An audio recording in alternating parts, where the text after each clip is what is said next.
20. Work and Prayer.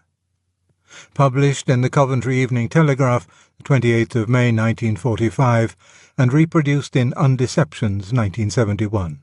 This essay is now in First and Second Things 1985.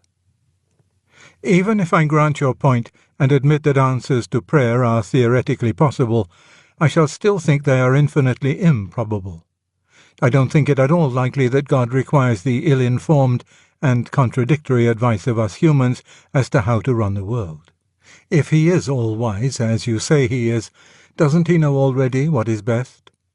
And if he is all-good, won't he do it whether we pray or not? This is the case against prayer which has, in the last 100 years, intimidated thousands of people. The usual answer is that it applies only to the lowest sort of prayer, the sort that consists in asking for things to happen. The higher sort, we are told, offers no advice to God. It consists only of communion or intercourse with him. And those who take this line seem to suggest that the lower kind of prayer really is an absurdity and that only children or savages would use it. I have never been satisfied with this view. The distinction between the two sorts of prayer is a sound one, and I think, on the whole, I am not quite certain that the sort which asks for nothing is the higher or more advanced. To be in the state in which you are so at one with the will of God that you wouldn't want to alter the course of events even if you could is certainly a very high or advanced condition. But if one simply rules out the lower kind, two difficulties follow. In the first place, one has to say that the whole historical tradition of Christian prayer, including the Lord's Prayer itself, has been wrong. For it has always admitted prayers for our daily bread, for the recovery of the sick, for protection from enemies, for the conversion of the outside world, and the like. In the second place, though the other kind of prayer may be higher, if you restrict yourself to it because you have got beyond the desire to use any other, there is nothing specially high or spiritual about abstaining from prayers that make requests simply because you think they're no good. It might be a very pretty thing, but again, I'm not absolutely certain, if a little boy never asked for cake because he was so high-minded and spiritual that he didn't want any cake. But there's nothing specially pretty about a little boy who doesn't ask because he has learned that it is no use asking. I think that the whole matter needs reconsideration. The case against prayer, I mean the low or old-fashioned kind, is this. The thing you ask for is either good, for you and for the world in general, or else it is not. If it is, then a good and wise God will do it anyway. If it is not, then he won't. In neither case can your prayer make any difference. But if this argument is sound, surely it is an argument not only against praying, but against doing anything whatever. In every action, just as in every prayer, you are trying to bring about a certain result, and this result must be good or bad. Why then do we not argue, as the opponents of prayer argue, and say that if the intended result is good, God will bring it to pass without your interference, and that if it is bad, he will prevent it happening whatever you do? Why wash your hands? If God intends them to be clean, they'll come clean without your washing them. If he doesn't, they'll remain dirty, as Lady Macbeth found, however much soap you use. Why ask for the salt? Why put on your boots? Why do anything? We know that we can act and that our actions produce results. Everyone who believes in God must therefore admit, quite apart from the question of prayer, that God has not chosen to write the whole of history with his own hand. Most of the events that go on in the universe are indeed out of our control, but not all. It is like a play, in which the scene and the general outline of the story is fixed by the author, but certain minor details are left for the actors to improvise.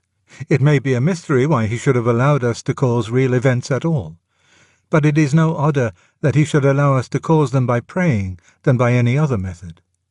And Pascal says that God instituted prayer in order to allow his creatures the dignity of causality. It would perhaps be truer to say that he invented both prayer and physical action for that purpose. He gave us small creatures the dignity of being able to contribute to the course of events in two different ways. He made the matter of the universe such that we can, in those limits, do things to it. That is why we can wash our own hands and feed or murder our fellow creatures. Similarly, he made his own plan or plot of history, such that it admits a certain amount of free play and can be modified in response to our prayers. If it is foolish and impudent to ask for victory in a war, on the ground that God might be expected to know best, it would be equally foolish and impudent to put on a mackintosh. Does not God know best whether you ought to be wet or dry?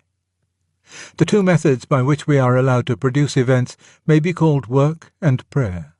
Both are alike in this respect, that in both we try to produce a state of affairs which God has not, or at any rate not yet, seen fit to provide on his own. And from this point of view, the old maxim, laborare est orare, work is prayer, takes on a new meaning.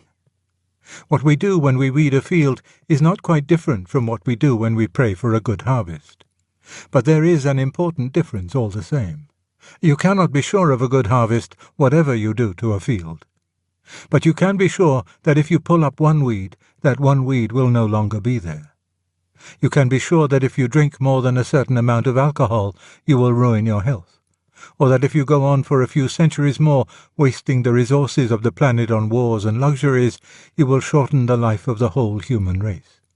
The kind of causality we exercise by work is, so to speak, divinely guaranteed and therefore ruthless. By it we are free to do ourselves as much harm as we please. But the kind which we exercise by prayer is not like that. God has left himself a discretionary power. Had he not done so, prayer would be an activity too dangerous for man, and we should have the horrible state of things envisioned by Juvenal. Enormous prayers which heaven in anger grants. Prayers are not always, in the crude factual sense of the word, granted. This is not because prayer is a weaker kind of causality, but because it is a stronger kind. When it works at all, it works unlimited by space and time. And that is why God has retained a discretionary power of granting or refusing it. Except on that condition, prayer would destroy us. It is not unreasonable for a headmaster to say, "Such and such things you may do according to the fixed rules of this school, but such and such other things are too dangerous to be left to general rules. If you want to do them, you must come and make a request and talk over the whole matter with me in my study, and then we'll see."